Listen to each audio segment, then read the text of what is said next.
This is important stuff, Julie. Making America energy dominant was a huge part of the Trump campaign. It's certainly one of those things that definitely divided him. Made a stark contrast with Joe Biden and Kamala Harris, and later Kamala Harris and Tim Walz. And as we know, the Biden administration was trying to undermine Trump's plans before he took office. Well, the good folks at the American Energy Institute, they have really outlined this, what the left is doing, has been doing, and will be doing. Jason Isaac, who's the CEO of American Energy Institute, former member of Congress, he is joining us right now. And Congressman, let's go here.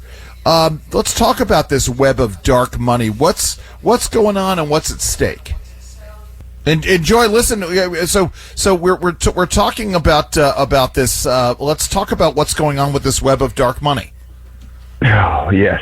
Yeah, you've got a lot of organizations, leftist organizations, Greenpeace, Sierra Club, the Union of Concerned Scientists, really just lambasting the Trump administration for its push for, get this, affordable and reliable energy, calling his moves unscientific. It's just crazy. But these groups are connected with organizations that have ties to the Chinese. There's a foundation called U.S. Energy Foundation, which used to be called Energy Foundation China. I guess they dropped the China at the end and added U.S. to sound more American, but really their offices and most of their employees are in Beijing.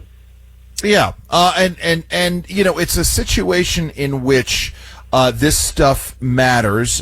Talk about what's going on with energy prices in America. Talk about gas prices and how the Trump administration has worked to bring those down, but also talk about how this green energy scam from the Biden administration is keeping electricity prices high.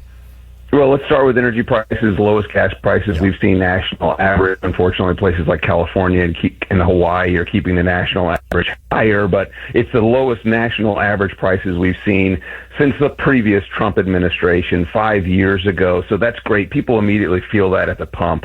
If you paid for electricity and things like you do, like gasoline, people would be outraged at the cost of electricity because that's up 30% over the last 4 years during the Biden administration. That's unattainable. That's going to lead to deindustrialization. And the Trump administration recognizes that. Our Secretary of Energy, Chris Wright, recognizes that.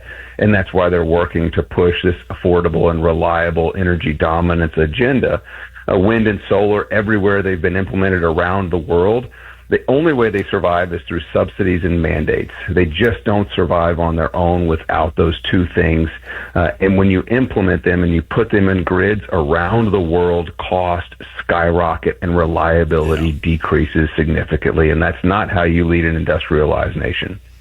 Jason, I want to get back to some of these dark groups. This is really remarkable. In this Fox News article I'm reading, some of these groups that are funding the sort of, Democrat pushback on Trump, I mean, they're tied to terrorist organizations, and the Treasury Department called them a sham charity. What can be done about some of these groups that are funding these efforts to push back and really destroy Trump's energy agenda? Well, really, I don't think groups like the Energy Foundation China or U.S. Energy Foundation, whatever moniker they're going by now, should get protection from the IRS for their 501c3 nonprofit status. They're dumping money into think tanks and institutions of higher education around the United States to drive this fear, this climate alarmist, eco-anxiety driven fear, to really scare us into actions that are detrimental to our own benefits. And that's one thing. You look at some of these groups like the Environmental Law Institute. Senator Ted Cruz had a hearing a couple of weeks ago. It turns out 23 state attorneys generals sent letters last week to EPA Administrator Lee Zeldin because they discovered, we published a report, the American Energy Institute published a report last year exposing the work that they're doing to taint judges around the country on cases that haven't even come to their courts yet. And now 5 or 6 cases have been dismissed this year. It's just ludicrous to blame companies that provide the energy that we need on changing weather. It's just absolutely absurd, but yet they're doing it, trying to win one case. There's dozens of cases now, but it turns out the EPA is giving grants to the Environmental Law Institute, which they run this climate judiciary project, which is really just a climate cult think tank. We actually covered that last week. We talked about the fact that these radicals are holding these summits and these training, events for judges. I mean, is there any effort on the part of DOJ to rein this in? Judges, it's incredibly unethical for judges to get training on how to rule on these cases when they're clearly linked to activist organizations. Have you heard of any efforts, again, on the part of DOJ to rein this in?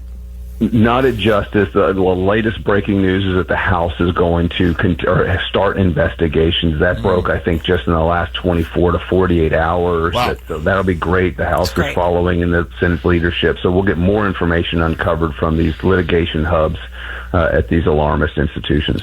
Well, Jason, listen, thank you so very much for joining us today. We really appreciate you coming on board. Hey, it's great to be on. Thanks for having me. It's Jason Isaac. He is the CEO of the American Energy Institute. We got so much more to get to at 6:44 here on WMAL.